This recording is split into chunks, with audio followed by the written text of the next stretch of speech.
It's not even standing up correctly.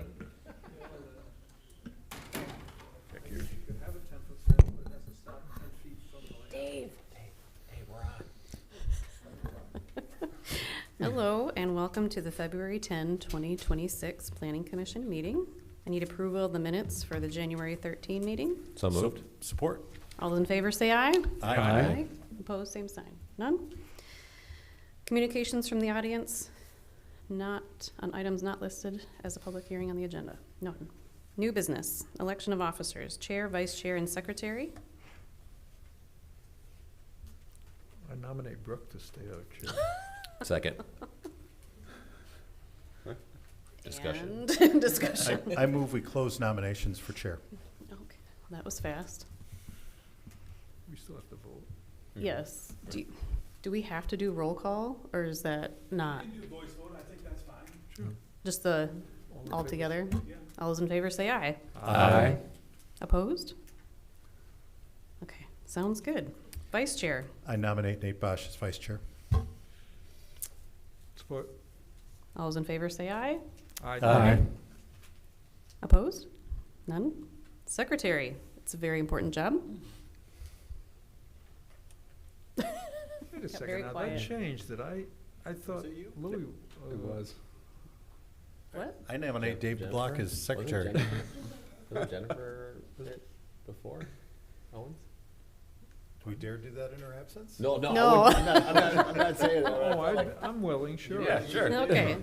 I'll support Dave that. is willing. There's a support. All those in favor say aye. Aye. Opposed? None. I did. Nate did. Yes. Bylaw review. Are you doing that for us, Steve? I can try to help. So Help.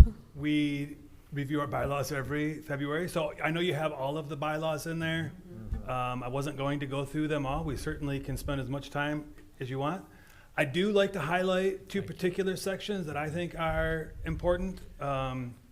Conflict of interest and the ex parte communication. So conflict of interest, I think we do a pretty good job at this, and I think what our practice has been to whoever has a conflict, they've removed themselves from the room. So I think that's a great practice. I think we're doing really well. I do point out number 3 on there, just because, that's an interesting sentence, right? The reasonable appearance of conflict of interest. So, that one is a little bit hard to always figure out, but I think it dovetails really well into the ex parte communications. This is another one that I like to try to remind us all the time. So this is the one that I say, I know you get bugged at the grocery store and other places for what's going on. And if this is a helpful way that you can tell people, hey, look, we really try to keep all of our conversation and the discussion all in the chamber room so everybody can hear it. So if that helps you kind of remove yourself from some of those. And then, of course, this has some guidance in there that if you do get into a conversation, how you report back to the Planning Commission, and I guess I segue that back so that you don't have that reasonable appearance of a conflict of interest. So they're just a couple of the sections that I like to remind ourselves to use throughout the year. So I wasn't recommending any approval or any changes, so Right. unless you guys want to get into something. And all of this information is on the city website as well. I don't know if we have all of our bylaws. Yes, on we there. do. Yeah. Yes, I'm being told yes, it is. And I just want to put a big exclamation point on Article 6 and remind everybody on the commission of Open Meetings Act and Open Meetings Act requirements that all decision-making, all discussion has to happen by law in an open meeting.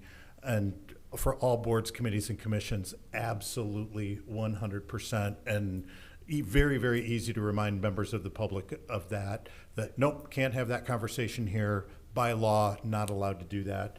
Super, super, super important to be able to do that. Yep. Great. Does anybody have any questions about the bylaws or anything? I also think we've done really well with removing ourselves when there's a conflict of Yeah. interest. I know Nate's had to do that before, and Mayor's had to do that as well. So, yeah. No questions? Moving on to the work plan. All right, so it is that time of the year again. So you've got the big spreadsheet in front of you. This should look very similar to the one we talked about at study session, although I will say, based on that conversation, I did add, I think 4 of those items that we talked about, so they are reflected on here, again, highlighted in yellow as sort of our work plan items for the year. The memo has those 12 items. And again, just maybe a reminder from that conversation, took a lot of guidance coming up with that recommendation based on the city council's strategic plan to try to, align some of those things where we could. So, and then indicating on here where we've had some of our previous work plan items. So you can kind of see how we're checking through the big list here of items we've been working on. So my recommendation are those 12 items from the memo, the 12 items that are highlighted on this spreadsheet to be our work plan items for the year. Thanks, Steve. Anybody have any questions? No. No? And you need a vote? Or just a recommendation from the planning commission in general? I would like a up or down vote, that would be great. Shall we all give you a thumbs up, or? I recommend we approve the work plan for 2026. Support. All those in favor say aye. Aye. Opposed? None. Good work, Steve. Thank Yeah. you. Thank you. And planning commission for coming up with these. And having some good discussion on that. Anything else on that, Steve? Nothing else on. All right. Communications and petitions, scheduling of public hearings, there are none. Communications from commission members? Nope. No? Communications from staff? Just your last reminder for the joint meeting on the 24th, February 24, 4 o'clock? 4 o'clock here. Okay. Motion for adjournment? So moved. Support. All those in favor say goodbye. Bye-bye. Goodbye. Bye.